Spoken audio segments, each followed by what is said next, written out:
Number one, put God first. Put God first in everything you do.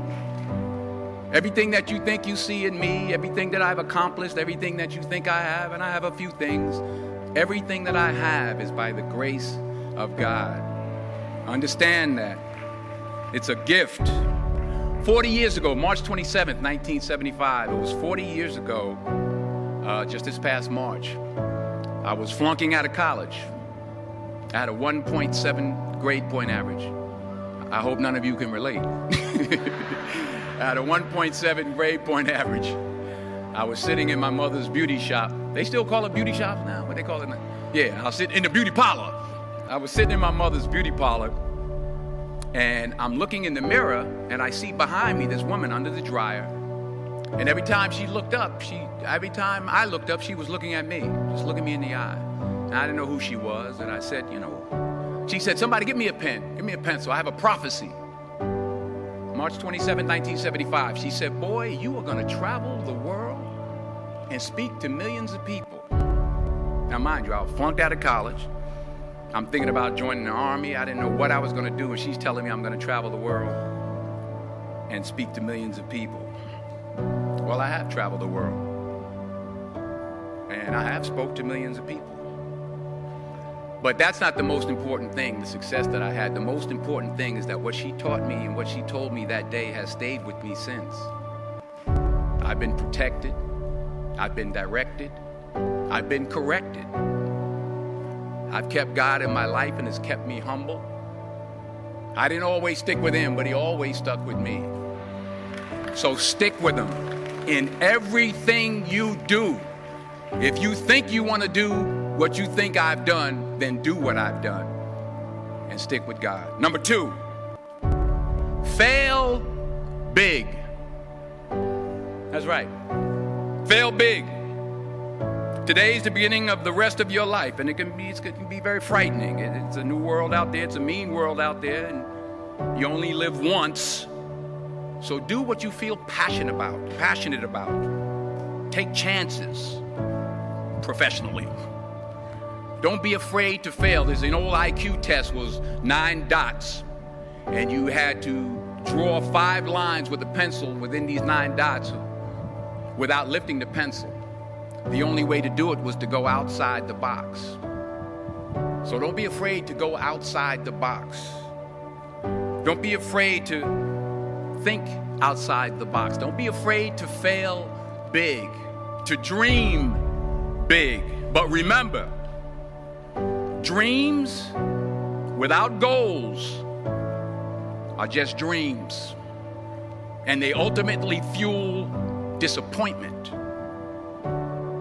So have dreams, but have goals. Life goals, yearly goals, monthly goals, daily goals. I try to give myself a goal every day. Sometimes it's just to not curse somebody out.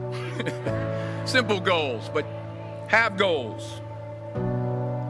And understand that to achieve these goals, you must apply discipline and consistency. In order to achieve your goals, you must apply discipline, which you've already done, and consistency every day, not just on Tuesday and miss a few days. You have to work at it every day. You have to plan every day. You've heard the saying, we don't plan to fail, we fail to plan. Hard work works. Working really hard is what successful people do. And in this text, tweet, twerk world that you've grown up in, remember, just because you're doing a lot more doesn't mean you're getting a lot more done.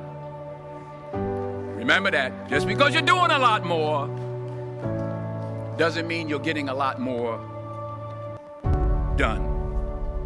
Don't confuse movement with progress. My mother told me, she said, yeah, because you can run in place all the time and never get anywhere. So continue to strive, continue to have goals, continue to progress. Number 3, you'll never see a U-Haul behind a hearse. I'll say it again. You'll never see a U-Haul behind a hearse. I don't care how much money you make, you can't take it with you. And it's not how much you have. It's what you do with what you have. We all have different talents. Some of you will be doctors, some lawyers, some scientists, some educators, some nurses, some teachers. Yeah, okay. Some preachers. The most selfish thing you can do in this world is help someone else. Why is it selfish? Because the gratification, the goodness that comes to you, the good feeling that I get from helping others, nothing's better than that. Not jewelry, not big house I have, not the cars, but it's the joy. That's where the joy is, in helping others. That's where the success is.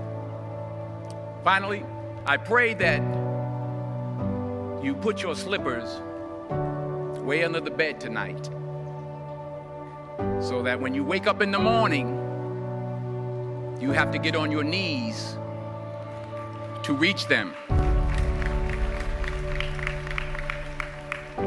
And while you're down there, say thank you for grace. Thank you for mercy. Thank you for understanding. Thank you for wisdom. Thank you for parents. Thank you for love. Thank you for kindness. Thank you for humility. Thank you for peace. Thank you for prosperity.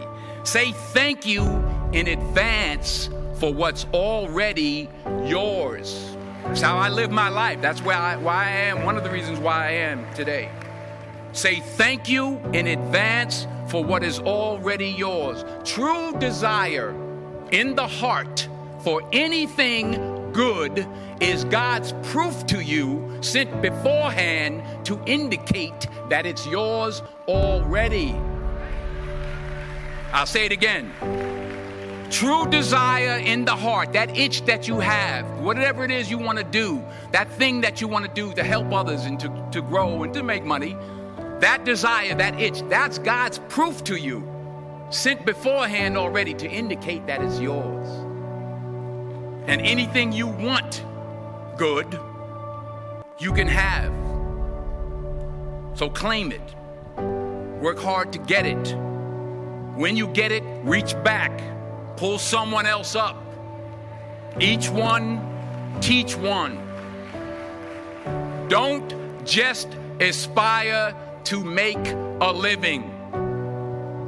Aspire to make a difference.